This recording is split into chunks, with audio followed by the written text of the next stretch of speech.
Coucou tout le monde, j'espère que vous allez bien. Bonjour et bienvenue sur Budget Thérapie.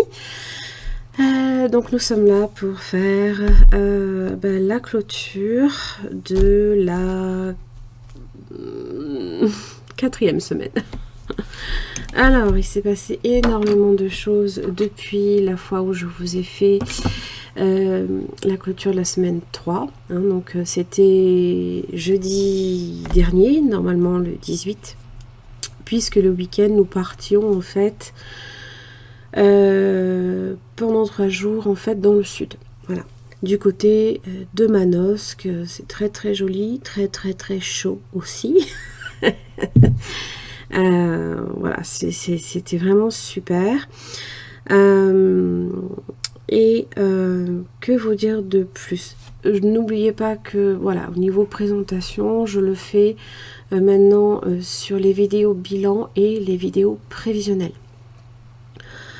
Sinon, je l'intègre en fait directement à chaque fois en bas de la vidéo. Alors, donc, qu'est-ce qui s'est passé? Donc, nous sommes partis donc 3 jours. Donc, du 19 après-midi jusqu'au 22, lundi 22. Un monde, un people sur l'autoroute au secours. Heureusement, Waze nous a indiqué un itinéraire bis. Franchement, merci Waze. Parce qu'on a gagné quand même une demi-heure sur l'horaire prévu si on était resté sur l'autoroute. Toujours est-il que, qu'est-ce qui s'est passé?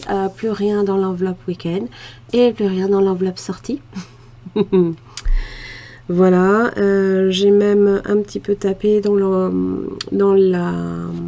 comment ça s'appelle, dans les défis 5 € qui servent, je le rappelle, aux vacances, c'est-à-dire à compléter en termes de loisirs. Alors, je sais plus combien il reste, j'ai même pas eu le temps, je n'ai pas touché terre depuis qu'on est rentré.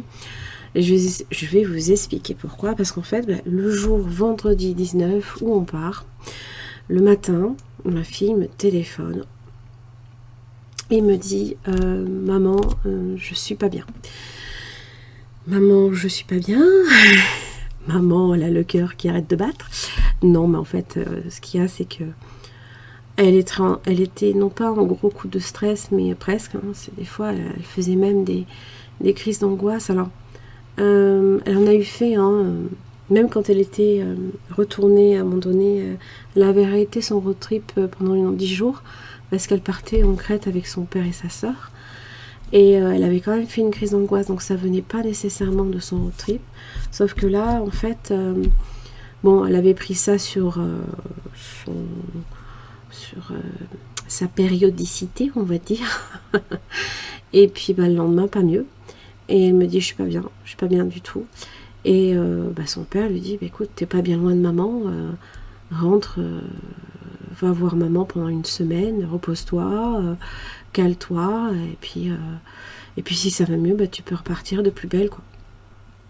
Et en fait, elle a décidé, mais on en a parlé, je l'ai un petit peu, je n'ai pas cherché à l'influencer, mais comme vous savez, moi je tire le tarot. Alors, celles et ceux qui n'y croient pas, évidemment, je ne force rien, vous savez très très bien. De toute façon, le tarot n'est pas là pour c'est pas là pour vous dire quoi faire. C'est là pour vous conseiller, à vous de décider ce que vous souhaitez en faire de l'information. Et il est ressorti qu'en fait, au final, si elle continue effectivement son road trip, elle continuait à être dans une énergie négative. Pas bien. J'ai dit, je pense que tu peux aussi très bien dire que tu mets ton road trip entre parenthèses, en pause, et y revenir plus tard, l'année prochaine, ou encore plus tard, et le faire autrement.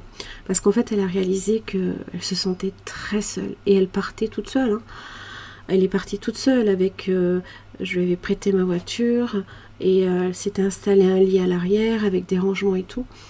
Mais c'est un voyage en solitaire que je pense qu'elle s'est rendue compte que c'est très dur d'être seule en fait. Alors, il y a beaucoup de personnes qui arrivent, qui s'en sortent, qui adorent être seules. Alors, il y a oui, être seul avec soi-même, des fois ça fait du bien, mais la solitude où ben, on arrive, en fait, elle avait beaucoup de peine en fait de pas pouvoir partager ça avec des gens qu'elle aime, parce que même si elle nous envoyait quelques photos par-ci par-là, même si elle était contente de faire ce road trip, de visiter de belles régions, alors attention, elle a fait l'Italie, elle a fait la Suisse, mais en fait elle le vit comme un échec en fait. Et je lui dis non, je lui dis il faut pas le vivre comme un échec. Je lui dis bon, peut-être que tu le vois comme ça, mais c'est ça la magie en fait de l'univers, hein, comme je lui dis, j'ai dit c'est tu vas te rendre compte qu'en fait le choix que tu as fait peut-être de le mettre en pause, c'est aussi un gage que l'univers te prépare quelque chose d'encore mieux. Bon, c'est vrai que ma fille, hein, ma plus grande fille, donc Chloé, c'est un peu ma jumelle. Et on se comprend mutuellement toutes les deux sans se parler. Et je sais ce qu'elle ressent. J'ai bien ressenti sa détresse. J'ai bien cherché à lui faire comprendre. Désolée s'il y a du blabla, hein, mais bon, je tenais à préciser certaines choses parce que moi, à la base, j'ai hésité à un moment donné à ce qu'elle continue son road trip parce qu'elle avait eu un problème technique avec la voiture. Bon, ça avait été réparé. Bon, je lui ai dit, ok, bon, tu continues. Donc, elle était contente, quoi. Toute heureuse de pouvoir se faire sa propre expérience. Donc, en fait, au final, elle en a retiré, elle, un échec. J'ai dit non. J'ai dit, tu en as retiré une expérience qui est enrichissante, parce que ce que tu as fait, moi, à ton âge, j'aurais été incapable de le faire toute seule. Mais quand je lui dis, je suis incapable de le faire toute seule, je lui disais, mais je suis fière de toi. Je suis fière de ce que tu as accompli jusque-là. J'ai dit, ne vois pas le verre à moitié vide, vois le verre déjà à moitié plein. Bon, après, ça c'est toujours dur. Quand il y a un coup comme ça qui se... Voilà. Mais j'ai dit non, tu vis pas un échec, tu vis une expérience. Tu pourras même le continuer peut-être encore mieux la prochaine fois. Tu auras déjà retiré les choses qui t'auront préparé à mieux le vivre. Donc voilà, donc du coup, ma fille est là depuis qu'on est rentré en fait, depuis vendredi 19, mais parce que nous, on avait déjà prévu de partir depuis 10 jours, et le truc c'est que c'est compliqué d'annuler dans la famille, quoi. Donc j'ai dit écoute, tu te poses, et puis nous on rentre, et donc j'ai rejoint notre fille lundi, le 22. Et donc ça fait déjà une semaine qu'elle est à la maison. Donc ça implique bien évidemment peu d'économie. Bon, c'était pas prévu, mais ça ne me peine pas. Je suis ravie d'avoir ma fille. Je pense que ça lui fait du bien quand même. Même si bon, elle a mal vécu, on va dire, hein, ce qu'elle estime elle être un échec. Moi, ce que j'estime être une expérience. Alors, bon, au niveau enveloppe, qu'est-ce qui nous reste? Plus grand chose. Sortie, c'est vide. Week-end, c'est vide. Carburant, on a dépassé. Mais alors, quand je dis dépassé, on a dépassé, je pensais pas autant. Bon, c'est vrai que en début de mois, j'avais pas budgétisé le départ en week-end. Donc, il y a ça. Mais on est à 127,48 € de dépassement, quoi. J'en ai marre. Bon, cette voiture, c'est un gouffre en carburant. C'est une essence, hein, mais c'est un gouffre. Bref, donc on est sur du gros dépassement. On avait eu un dépassement aussi en pharmacie, mais ça c'était pour les... comme mon mari avait fait une échographie, il y avait eu des médicaments entre temps. Sortie c'est vide, week-end c'est vide, hein, comme je vous l'ai dit. Et qu'on est pour la pharmacie sur un dépassement de 29,73 € et pas d'économie pour l'instant en tout cas. Mais je pense pas qu'on en ait non plus pour la 5e semaine. Pas d'économie en alimentation. Donc je pense que les défis, ça va pas trop se remplir.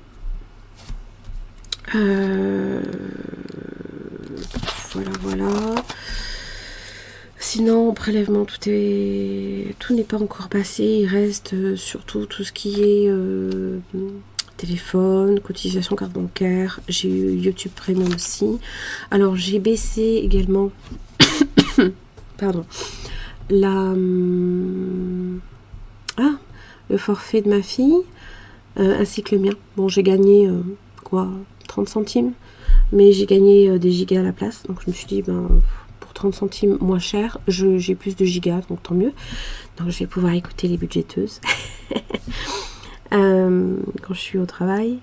Toujours est-il que donc j'ai baissé son forfait. Donc elle était à 9,80, elle est passée à 7,80 et elle gagne 40 gigas.